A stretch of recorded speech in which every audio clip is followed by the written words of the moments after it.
եթե մենք անդրադառնանք այդ թեմային, մասնավորապես քանդում են եկեղեցիները, ապա կսադրենք եւ կփչացնենք խաղաղության գործընթացը։ Շնորհակալություն։ Նախ եւ առաջ պետք է փչացնել այն, ինչ կա։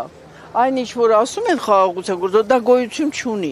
Դա փաստորեն մենք հստակեցնենք, որ չունենք ոչ պայմանագիր, ոչ էլ պայմանագրի կից որևէ փաստաթղթեր։ Ես ուսումնասիրել եմ, թե ինչպես են տեղի ունենում այդ խաղաղության մասին այդպիսի գործընթացները։ Գիտեք, դժվարագույն այդպիսի մի գործընթաց է, որտեղ որ մշակվում են բավականին շատ փաստաթղթեր, որովհետև միայն հռչակագիրը, ստորագրած անգամ արդեն հայտնի իր միջազգային իրավունքի հանդեպ արհարմարական վերաբերմունքով Տրամպից, դա բոլորովին բավարար չի։ Հնարավոր է, որ մենք մի օր արթնանանք եւ հստակեցնենք, որ այն ինչ արտահայտել է նահանգների նախագահը կոչվում է America is first, այսինքն առաջինը Ամերիկան է, ոչ թե խաղաղությունն է, ոչ թե միջազգային իրավունքն է, ոչ էլ արդարությունն է։ Նա հստակ ասում է մի բան, որը իդեպ չի կարողանում իրականացնել։ Դուք գիտեք, որ հիմա միջև անգամ նահանգներում բավականին շատ բողոքներ են, որովհետև թանկացումները այնտեղ ահավոր են։ Հիմա անդրադառնանք մեր խաղաղությանը։ Մեր խաղաղությունը հնարավոր չէ համարել այդպիսինը, որովհետև մենք այսօր ապրում ենք մի վիճակում, երբ որ հնարավորություն ունենք տեսնելու ոչ միայն Հայաստանի իշխանության կարծիքը, այլև Ադրբեջանի, այլև Թուրքիայի, այլև Պակիստանի եւ այլ պետությունների։ Ու մենք տեսնում ենք, որ այս ամենը խոսակցությունները, որոնք խոսում են խաղաղության մասին, որոնք խոսում են միջանցքի կամ կոմունիկացիայի մասին, ամբողջովին մի բանի մասին են խոսում։ Դա կապիտուլյացիայի շարունակությունն է, կապիտուլյացիայի, որը տեղի է ունեցել 20 թվականին, որը եղել է պայմանավորված, որովհետև այսօր ես ավելին ունեմ փաստարկներ դա հաստատելու, քան 20 թվականին։ Իրապես, եթե ընթերցեք բոլոր ելույթները, ապա կտեսնեք, որ այսօրվա վարչակազմի ղեկավարը խոսում են նրա մասին, որ մենք պետք է նախապես 18 թվականին ասեինք, որ Արցախը Ադրբեջանի կազմում է։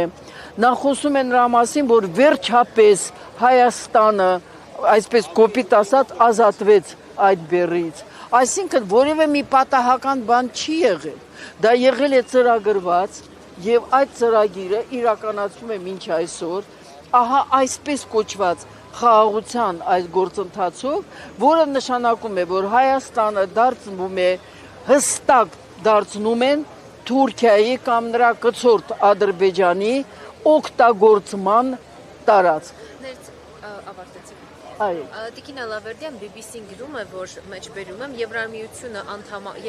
անդամակցության համար ժամանակացույց, պաշտպանական պարտավորություններ կամ ռուսական գազը փոխարինելու որևէ ծրագիր չկա այստեղ։ Պետք է քննարկվի։ Իսկ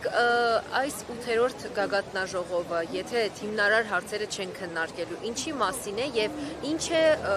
օգտակարություն է ունենալու Հայաստանի, ոչ թե Հայաստանի իշխանության։ Այո, շնորհակալություն։ Ուրեմն Հայաստանի համար դա նման է այն հուլունքներին, որոնք ժամանակին այդ գաղութատերները մտնում էին որևէ պետություն, օրինակ Աֆրիկայի պետություն, եւ հուլունքներով խափում էին այդ տեղի բնակիչներին, մտնում էին, հուլունքը հրապես ասած նվիրում էին եւ հետագայում ամբողջովին օգտագործում էին այդ երկրի